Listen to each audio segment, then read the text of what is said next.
Hey guys, it's your boy Danny here, back with another video. Today we are covering a Ranger Strat and kind of going over it. So you might remember a few weeks ago I put up a video about an Opus Mustang guitar, which was like a Les Paul style guitar, but had a really unique funky shape and some really unique features, which I really liked. And in that package, when I bought that Opus Les Paul, this Ranger Strat copy guitar came with it. So I thought I'll make a video about restoring them both. Now this one didn't go to plan as much as the Opus did, and you're about to find out why. So let's just jump into pulling apart this Ranger Strat and seeing what's what on this guitar. Okay, so here is the Ranger Strat in question. I thought it was actually a really nice color, especially the back of the neck. It really looked gorgeous, that really creamy gloss white neck. It was really nice. As we're going through these photos, you can probably see there's some bits and pieces already that we need to work on.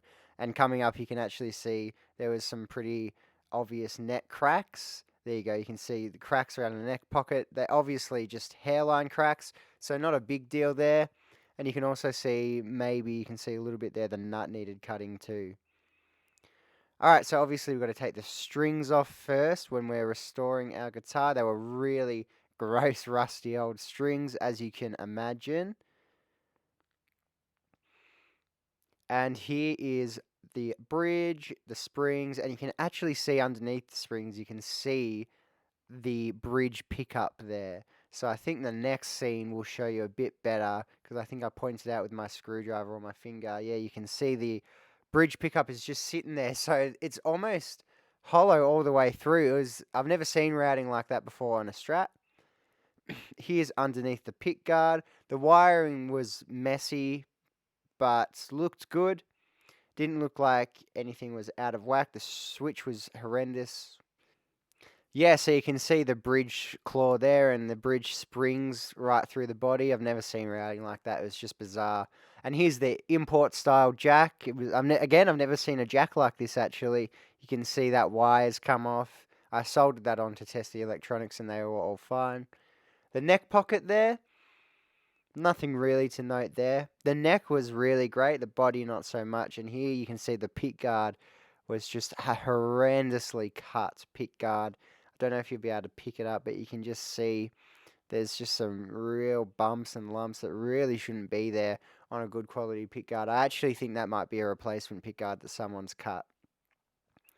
And of course, here's our bridge, all cracked and broken and disgusting.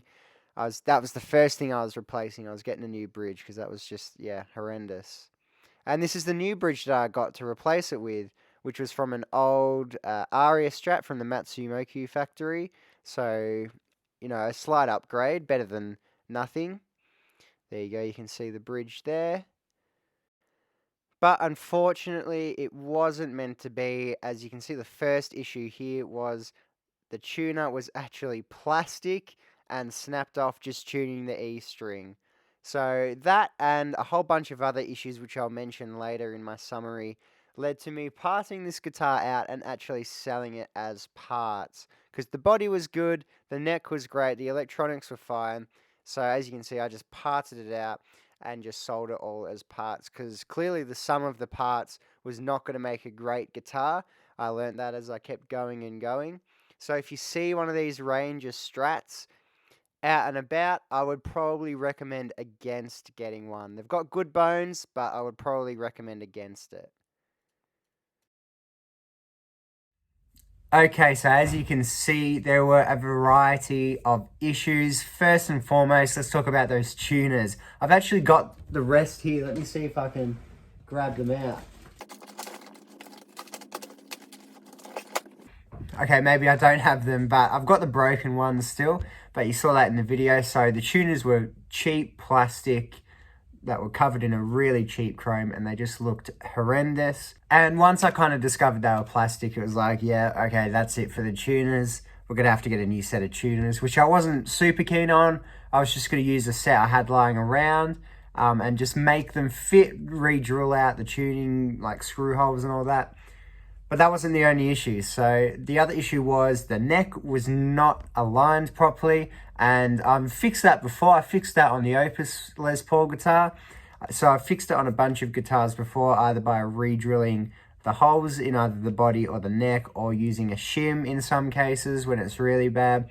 But this guitar was just, the neck just wasn't aligning properly. I think the neck pocket was just a bit too big for it. So that wasn't meant to be either. And that's when I started to think, okay, maybe it's time to just part this thing out and get a bit of money out of it still, so I don't lose anything in just having this really just random guitar sitting around. The last thing that went wrong, which was kind of the final straw, it was a very little thing, but it kind of just pushed me over the edge and I was like, oh, I'm done with this, was the input jack broke. So when I sold the pickguard, I did give them a new input jack, but at that point I was just like, okay, I think it's just time to sell this on for parts, because I to be honest, I probably got more money doing that because the parts were really good parts. The neck was amazing. I would have loved to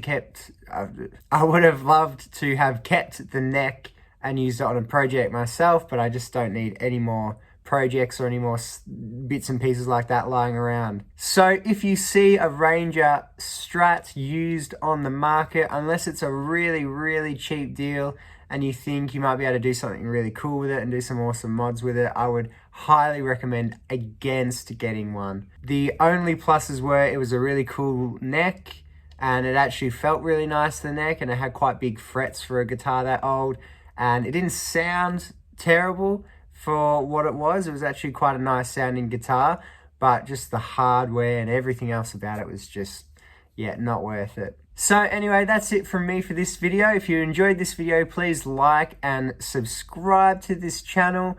Please share this video in any forums or Facebook groups or anything you're in that think might benefit from this video. Maybe there's a discussion about Ranger Strats out there, who knows? And please make sure to comment below what you thought of this guitar and what you would have done with this guitar. All right, so that's it from me, guys. I'll see you in the next one.